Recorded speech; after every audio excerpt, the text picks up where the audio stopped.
Estamos começando a nossa primeira aula desta matéria chamada Nova Igreja. Essa matéria ela tem 8 aulas, se formos dar o curso todo, e o objetivo é falarmos sobre a Igreja Presbiteriana do Brasil. A primeira aula fala sobre a sua história, desde que ela começou, como que ela chegou no Brasil, e depois as outras aulas vão falando do sistema de governo, como que se torna membro, oficialato, questões dos nossos símbolos de fé, dos nossos sacramentos, e a gente vai vendo aí aula por aula, né? Então, uma alegria ter você aqui na nossa turma, uma alegria poder ministrar esta aula para você. E nesta primeira aula, então, a gente vai falar sobre a história.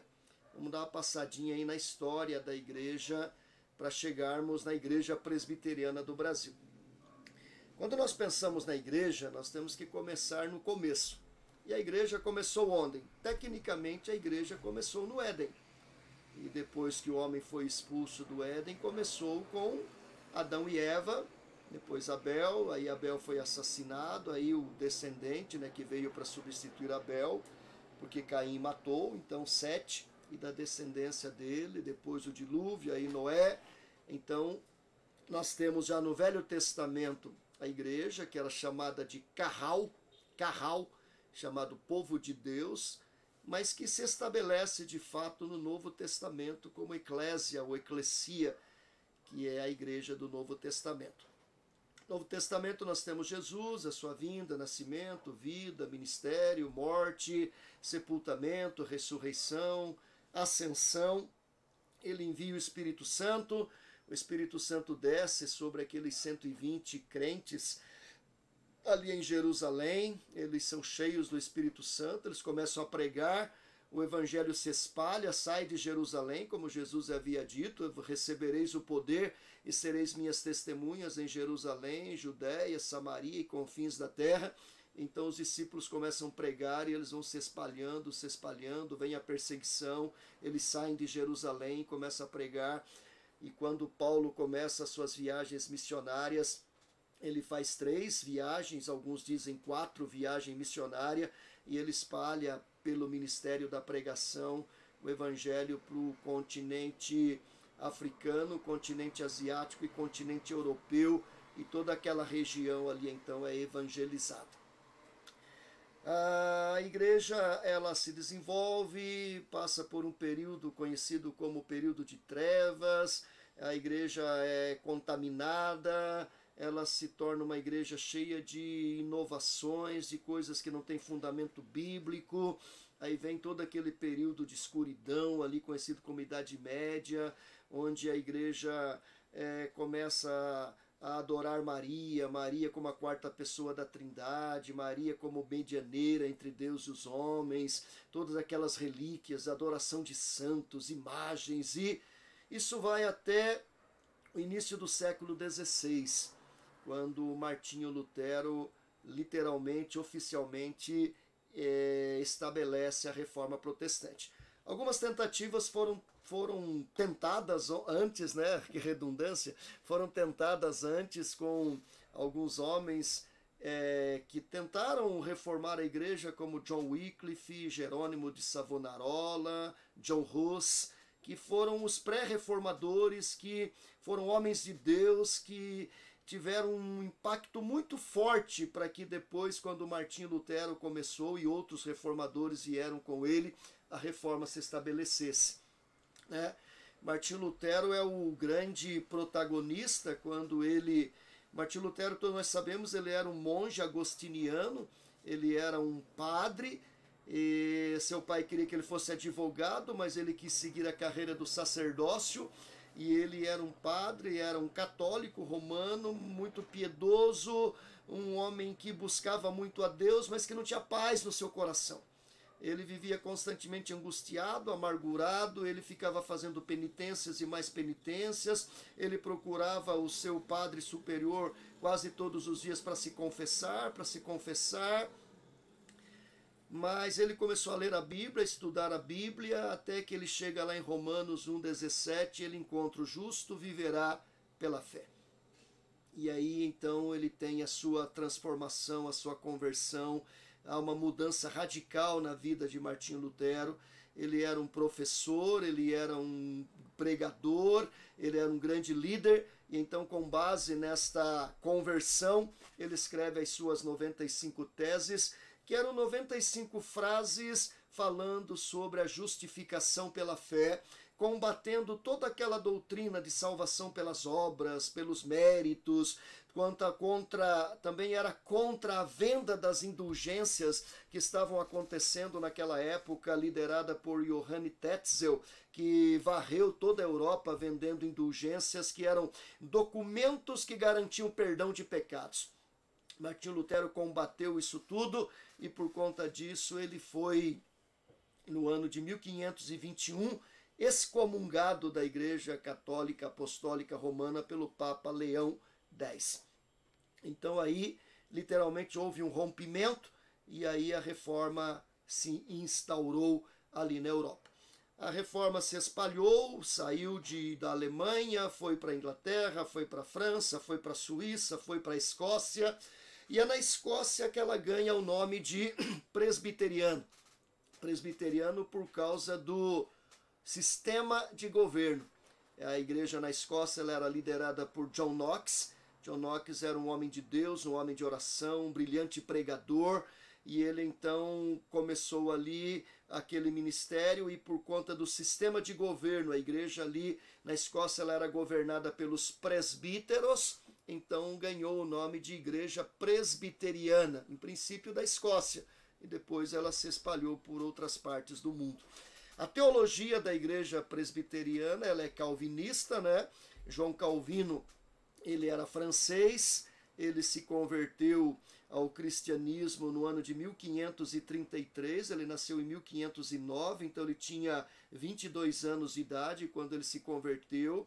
Ele já era aluno da faculdade, da universidade, ele já estava se formando em direito. Anos depois, com 26 anos, ele já tinha escrito as Institutas da Religião Cristã, que é a base, o fundamento da teologia das igrejas reformadas, das igrejas calvinistas, né? No caso a igreja presbiteriana. E então a igreja presbiteriana, quanto à sua forma de governo, ela é escocesa, nasceu na Escócia, e quanto à sua teologia, ela é calvinista. Então é uma igreja reformada calvinista. A igreja sai dali anos depois, quando da perseguição do império do catolicismo, ela sai dali, vai para os Estados Unidos. Na verdade, desculpem, na verdade os Estados Unidos nem existiam ainda. As 13 famílias saem ali da Inglaterra, eram puritanos, reformados, calvinistas, que vêm para a América e começam a plantar aquilo que seria depois o país conhecido como os Estados Unidos da América. Eles começam ali, as suas famílias se reúnem, são famílias cristãs, e eles então constroem escolas, eles constroem hospitais, eles constroem igrejas, e o país foi literalmente formado em cima dessas 13 colônias, dessas 13 famílias que começaram ali aquele país. Essas famílias eram famílias cristãs, puritanas, calvinistas, né? Grandes universidades surgiram por conta desse trabalho, como Yale, como Harvard, entre outras, né? Que você pode procurar depois. E o presbiterianismo, então, se instala ali nos Estados Unidos. No ano de 1859, o presbiterianismo vem para o Brasil sob a liderança de Archibald Green Simon. Porém, é importante a gente frisar que algumas tentativas antes de 1859 aconteceram. A primeira delas se deu em 1555, quando João Calvino, ainda vivo, mandou para cá, para o Brasil, uma leva de protestantes sob a liderança de um aventureiro francês chamado Villegagnon. Esse homem, Villegagnon, ele era um almirante francês, um homem do mar, um homem perverso, mas que se fingiu cristão para poder vir para o Brasil para fazer descobertas. E lá em busca de aventura, em busca de dinheiro, em busca de fama, ele se fingiu cristão. E então Calvino mandou uma leva de cristãos com ele, né, de protestantes, presbiterianos, para que começasse o presbiterianismo ali na cidade do Rio de Janeiro. Contudo, todos esses cristãos acabaram sendo... muitos voltaram para a Europa anos depois, mas alguns deles morreram, né? E entre eles nós temos aí esses 3 nomes, né? O Jean de Bordeaux, Mathieu Vernou, Pierre Bourdon. Eles foram literalmente assassinados por Villegagnon. Um deles conseguiu fugir, que foi o Jacques Le Ballet. Ele fugiu para Santos, na cidade de São Vicente, ficou lá um tempo, mas em 1567 ele foi descoberto, levado para o Rio de Janeiro e foi enforcado. Incrível que no dia da sua execução, quem estava monitorando, aconselhando o carrasco que fazia a execução era o padre José Manuel, ou José de Anchieta, que é considerado um santo pela Igreja Católica Apostólica Romana. Essa tentativa então falhou. Anos depois nós tivemos uma outra tentativa no Nordeste, entre os anos 1624 a 1654. Foram 30 anos de tentativa quando os holandeses tentaram implantar o presbiterianismo no Brasil novamente, ali na região de Pernambuco, mas também ela não vingou. Então foi em 1859 que de fato o presbiterianismo chegou no Brasil. Ele chegou aqui pela liderança de um jovem pastor de 26 anos de idade chamado Ashbel Green Simonton.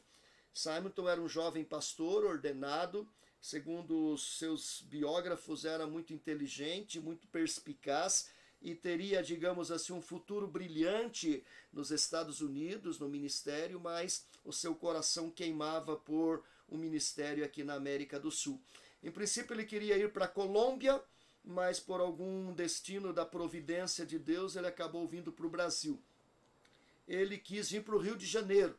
É interessante isso porque na época o Rio de Janeiro estava infestado de febre amarela, era a cidade mais comprometida, mais contaminada pela febre amarela. Tanto é verdade que estudiosos, historiadores dizem que os navios que saíam da Europa ou dos Estados Unidos para o Brasil, eles tinham uma faixa escrita neles: não passa pelo Rio de Janeiro. Porque as pessoas não queriam nem passar por aqui, nem fazer uma parada no Rio de Janeiro e continuar a viagem para outros estados. De tão grave que era a situação. Mas foi para o Rio de Janeiro que Simonton quis vir. Ele chegou aqui no dia 12 de agosto de 1859.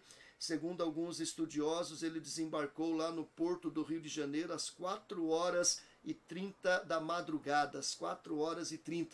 No seu diário, a primeira coisa que ele fez foi tirar o seu sobretudo, né, aquele casaco pesado por conta do calor do Rio de Janeiro. Agosto já estava terminando o inverno, né? No Rio de Janeiro quase que o inverno não tem e o calor era muito grande para quem estava vindo dos Estados Unidos. Ele começou o seu ministério no Brasil foi muito curto. Ele casou-se, ele teve 3 filhos, 2 filhos e uma filha, mas no final de 8 anos ele morreu de febre amarela, sua esposa morreu de febre amarela e 2 de seus filhos morreram de febre amarela. Mas em 8 anos, Simonton conseguiu plantar a Igreja Presbiteriana do Rio de Janeiro, criou uma imprensa, criou um jornal, criou um seminário, onde se formaram 5 pastores, entre eles o famoso José Manuel da Conceição, o ex-padre, aquele que era padre, se tornou agora um padre protestante, que foi quem evangelizou todo esse interior de São Paulo, sendo um dos fundadores da Igreja Presbiteriana de Brotas. Quando Simonton morreu, 8 anos depois que ele havia chegado no Brasil, nós tínhamos a primeira igreja do Rio de Janeiro com 98 membros, que é a Catedral Presbiteriana do Rio, que fica ali na Praça Silva Jardim. Tínhamos a primeira igreja de São Paulo, com 40 membros, e tínhamos a Igreja Presbiteriana de Brotas com 116 membros. Muitos outros missionários vieram depois, dos Estados Unidos, da Igreja Presbiteriana do Norte dos Estados Unidos. Plantaram aqui escolas, plantaram aqui igrejas, plantaram aqui hospitais. Entre as escolas aqui fundadas, nós temos o Mackenzie aqui em São Paulo, nós temos o Instituto Gammon lá em Brotas, nós temos outras escolas que foram plantadas no Recife, no Paraná, porque os protestantes eles vinham, plantavam uma igreja, uma escola e um hospital, e por isso estas coisas foram básicas. A Igreja Presbiteriana do Brasil, ela cresceu, ela se espalhou por todo o Brasil, e hoje, né, de 1859 até hoje, 2020, ela conseguiu crescer, ela conseguiu se espalhar, e hoje nós temos aproximadamente 1 milhão, mais de 1 milhão de membros. Temos aí aproximadamente mais de 6.000 igrejas espalhadas por todo o Brasil, 6.000 templos entre igrejas, congregações, campos missionários. Nós temos 8 seminários, um aqui em São Paulo, outro em Campinas, outro em Goiás, outro no Rio de Janeiro, Recife, outro na região do Norte, espalhado então pelo Brasil, né? Nós temos muitas escolas, mais de 300 escolas de educação básica, temos universidades, temos hospitais, grandes universidades como Mackenzie, como Gammon, e temos trabalhos sociais, trabalhos missionários. Nós temos hoje a Junta de Missões Nacionais com mais de 300 missionários espalhados pelo Brasil. Nós temos a APMT, a Agência Presbiteriana de Missões Transculturais, com quase 300 missionários espalhados pelo mundo. Então, uma igreja muito forte. Temos uma editora, que é a Editora Cultura Cristã, que prepara todo o seu material, revistas para a escola dominical desde a infância até os adultos, livros, bíblias, e vende não apenas para a IPB, mas para muitas outras igrejas irmãs, como batistas, metodistas, assembleianas, compram da nossa Editora Cultura Cristã. Temos um sistema de educação conhecido como Sistema Mackenzie de Ensino, que vai da educação infantil até o ensino médio, tudo baseado em fundamentos cristãos, que é espalhado pelas escolas presbiterianas e por escolas seculares, tanto do Brasil como em partes aqui da América Latina. Alguns países adotam o Sistema Mackenzie de Ensino. Então perceba, a Igreja Presbiteriana se tornou uma igreja muito forte, biblicamente muito firme, uma doutrina muito sólida na palavra de Deus. Seus pastores são muito bem preparados, a gente vai ver isso nas próximas aulas. Há todo um cuidado na preparação dos seus pastores, uma pregação bíblica, um culto dinâmico, vivo, né? Um culto cheio da presença de Deus. Tem defeitos? Claro que tem seres humanos, tem problemas, tem falhas, tem defeitos, como em todo lugar do mundo, mas é uma igreja, eu diria assim, bem mais pura do que muitas igrejas que nós temos por aí. A gente sabe que o conceito de igreja é essa, né? Igreja mais pura, igreja menos pura e igreja não pura. Eu diria que a Igreja Presbiteriana do Brasil é uma igreja bem pura, que tem uma boa doutrina, um bom sistema de governo, que aplica corretamente os seus sacramentos, que prega fielmente a palavra de Deus, que aplica fielmente a disciplina sobre os seus membros. Então, assim, isso é um pouco da história da Igreja Presbiteriana do Brasil. É claro que eu fiz só um apanhado geral. Se a gente for entrar nos meandros, nos detalhes, a gente ficaria aqui dias, semanas, meses, só para falar da IPB. Mas se for para falar da Igreja Presbiteriana como um todo, aí a gente gastaria anos estudando isso. Mas em linhas gerais é isso. Começamos lá no Velho Testamento, depois se solidifica no Novo Testamento, se espalha por todo o mundo, há um período de trevas, vem a Reforma Protestante, há um retorno à Palavra de Deus, né? A igreja rompe com a Igreja Romana, então começa um movimento protestante que se espalha por toda a Europa, que vai para a Escócia, ganha o nome de presbiteriano, depois sai dali, os puritanos vão para a Nova Terra, né? Vem para os Estados Unidos, formam ali as 13 colônias. Os Estados Unidos se estabelecem sobre bases cristãs, né? No caso presbiteriana, calvinista. Em 1859 vem para o Brasil, e hoje do Brasil ela volta para várias partes do mundo. Nós temos missionários em quase todos os países do mundo levando o Evangelho de Jesus Cristo como uma forma de gratidão, porque nós somos filhos de missão. E agora nós estamos fazendo missões, né, no Paraguai, no Uruguai, no Chile, no Peru, na Bolívia, no Iraque, no Paquistão, na Itália, na Espanha, em outros países do mundo. Então é uma bênção fazer parte da Igreja Presbiteriana do Brasil. E você que está chegando, é uma bênção tê-lo aqui como nosso irmão, como membro desta igreja. Estude, leia mais, se aprofunde, conheça a Igreja Presbiteriana do Brasil, conheça a teologia da igreja, conheça os seus fundamentos e você vai ver que vale a pena ser um cristão presbiteriano. Deus o abençoe. Amém.